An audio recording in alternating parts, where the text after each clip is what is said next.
Summer, most moms that I know are when they buy a little baby carriage, they look at the brand, they make sure that their car seats are the best kind, that they're safety tested, that the bottle that they feed their baby out of is not going to be leaching plastics and other materials. But then they'll go to their doctor and they'll take these vaccines that are filled with aluminum and mercury and formaldehyde and all of this other stuff. And it seems that mothers would just say, wait a minute, what is in this? And why is it in there? And has it been safety tested? Do you ever feel like asking those questions for your doctor? Yeah, I mean, it's crazy because I wasn't. I would say that I trusted the system, and I probably would have just taken my doctor's advice. I have, relatives, aunts and uncles that are pediatricians. But really, I'm just very lucky to be married to someone who is just the ultimate, what's the word? I'm incredible. Humble. I'm very humble. You know what I'm trying to say. Yeah, of course. Yeah. So just skeptical. Like he questions everything, and it's a good quality. Because sometimes I can be a little too trusting. And so he really did bring up the vaccine stuff when I was pregnant with Cairo. And I kind of set out to prove him wrong and and try to find all these studies. And what I found is I really didn't know anything.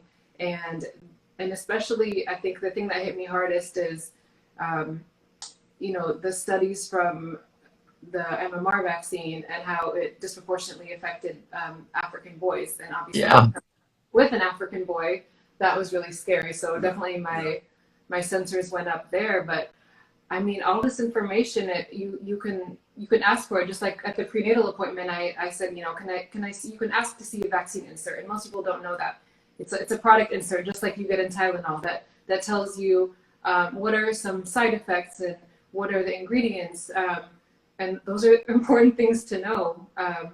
So I would just definitely encourage mothers to ask all those hard questions. And she looked at me like I was crazy, and she was gone for like 20 minutes and came back and was like, oh, sorry, I didn't know where to find it. Like, no one ever asks for these, and I was shocked. And so, yeah, you have to look through it because there are risks, just like there's benefits, yes, but all you hear about is the benefits from your doctor.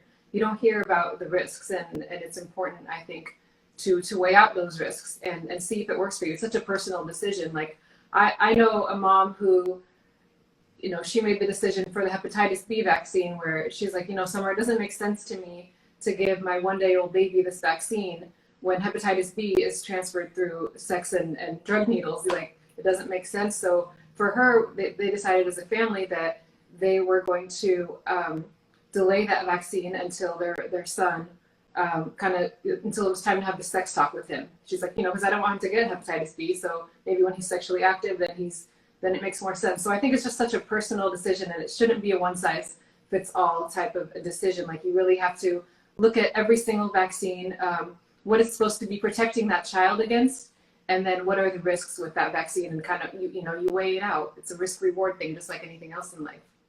A lot of moms, even if they're educated as you were and have that gift of critical thinking, they still get intimidated by their doctors because there's a lot of pushback and there's a tremendous amount of kind of gaslighting and bullying that goes on, by doctors of moms who try to make the points that you made. I'm very, very impressed, by the way, that, that you went and researched it. But did you get pushback like that?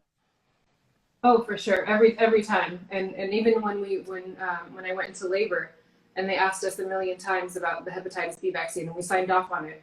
And we were paranoid. He was following every time they took Cairo away. Yeah, that's a good idea. They would come in, they would bring in different doctors. Like, are you sure you don't want the hepatitis B vaccine? We're like, yes, we're good,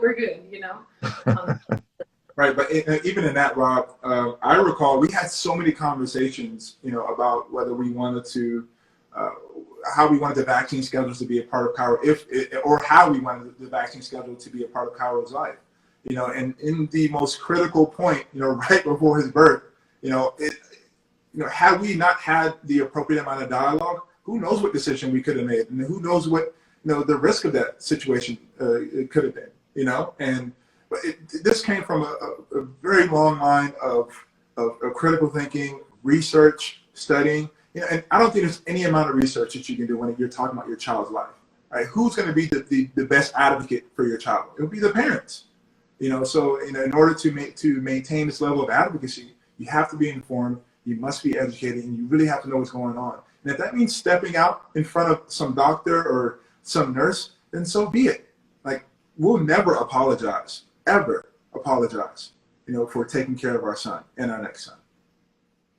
Well, I'm just so impressed by you and, by your courage, not only in figuring this out, standing up to your doctor, but, what you did, Russell, to go out and actually put our logo on your cleats and go out in front of, the Sunday NFL stadium and national television.